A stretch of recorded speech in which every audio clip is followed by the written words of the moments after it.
Alright, this is on the back of the Sporty. It's an 89 Sportster. I'm going to install these lowering brackets. These puppies right here.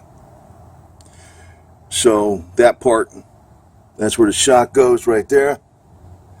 And then this rests up against there. The adjuster for the chain, that nut goes over through that hole right here. Then you can put it in 3 different positions. I'm going to put it in the lowest position. Sportster's got a seat height of 29 inches. It kind of feels like you're on a dirt bike sometimes. So I'm going to bring it down maybe a couple inches or 1.5 inches. That might be about 2 inches, maybe almost. I think maybe 1.5 inches though. Took that nut off. It's a 1/2 inch. It's a 1/2 inch. You don't have to worry, you don't loosen up your axle when you do this. It's only the shock, because this is the adjustment on your chain. Okay? So they got to be, it's even like this. The wheels have to be parallel. But this is all locked in place with the axle, because that's torqued down, I think 60-65 foot-pounds. So you're not messing with the chain adjustment. Don't loosen up the axle when you're taking that off. Bolt for the shock is a 3/4. Get behind her and get the nut.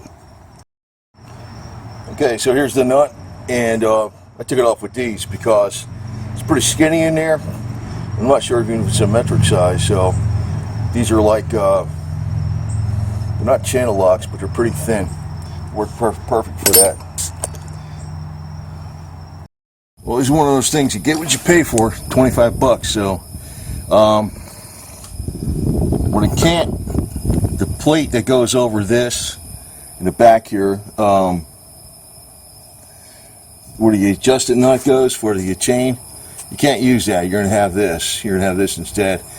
I put, there's very little clearance between the nut that goes on the inside of this bolt to the sprocket bolts, but it does clear. If it just touched it real hair, just wear it down real quick, wouldn't be a problem, wouldn't mess anything up. I had to put 2 washers on this side. I put one here. This is a bigger washer than is needed, but the saddlebags are going to cover it up. I had to put 2 washers here because the shock would get in the way of this bracket a little bit. And I put it in a middle hole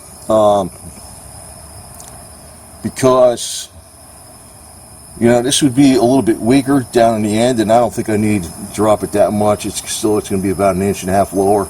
That's going to be like normal height. Sportsters sit up just a hair high. So see how it is. Do the other side. Okay, on this bolt, I'm doing the other side. I'm going to probably change something a little bit on the other side. I decided I'm definitely going to put it in the middle hole. It definitely drops the bike down quite a bit. And if you put it in the middle hole, it's it's not on the end here. I don't think this would break on the end, but it's stronger in the middle hole, right? It's plenty of drop.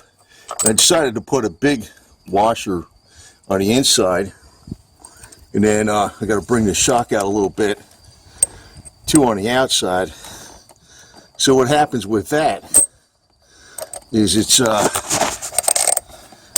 clamping. In other words, there shouldn't be any kind of stress crack that gets in this thing because it's clamped with the washers over the whole thing. It's putting the stress of the metal across a wider area. Not that I think this thing would break. Then we'll put this on here, and we'll put the shock on there, and we have the smaller washer is going to go on the outside. That's what I'm going to do on the other side. And with the Loctite blue, for 25 bucks, pretty good. Pretty good. I definitely lowered it. You don't really need to put it on the lowest setting. I don't. I mean, could have probably, I just put it in the middle. It's giving me a pretty good drop. The Sportster seat height, I think, is 29 inches. A lot of the big bikes are like, they could be like 26.5 inches to 27.5 inches. Like, you sit higher on the Sportster, it almost feels like a dirt bike in some ways. Now it's, you kind of sit into the bike more, lowers the center of gravity a little more. Yeah, I know you lose some on the turns, but I don't ride the bike like that, so you're not gonna lose that much. I didn't go to the extreme. But for 25 bucks, that damn thing is worth it. The damn thing is really worth it. What I'm going to do with this bike is I'm going to repaint the gas tank, and I'm going to go over the black and any silver areas with chassis saver. You know, you could say powder coat, but I'm going to do a video on that later on. Do some brake clean, clean up the area thoroughly, then go over it with chassis saver with a Q-tip. And the chassis saver is so freaking strong. It's like a powder coat. So a couple things are got some like little surface rust on it. We'll just clean them up. And that kind of detail, because that's what people look at. But the bike should be pretty good. I think it is. It's been rebuilt before with a lot better stuff.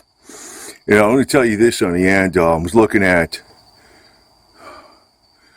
I don't know, what is this guy, Baxter Performance, and he works with Dark Horse Performance. You're better off taking your Harley when it wears out and having an American guy rebuild it with American bearings and improvements, S&S parts and things like that, Zippers Performance or whatever, Spurth Engineering or one of those guys.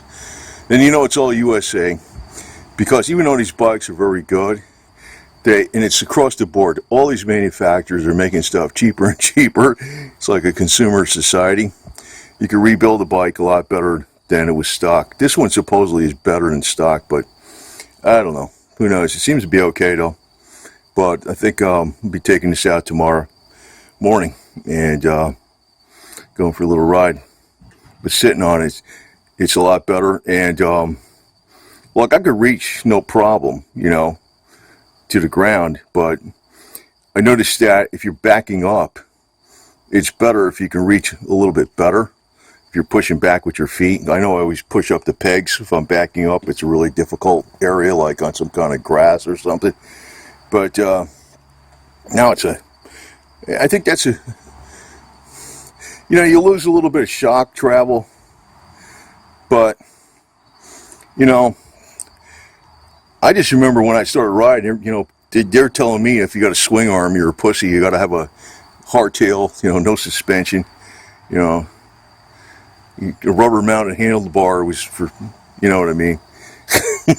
So today this is kind of like, you know, the vibration machine, you know, because you're it's not a rubber mounted Sportster. But I just also want to tell you on the end of this, the 2004 and up Sportster, I didn't notice till a little while ago. I was watching YouTube videos. You got to split the cases in half to get at the transmission. I'm like, whoa! I never get a 2004 and up Sportster. Because I had to take the transmission out of this thing a couple times back when I was really running it hard.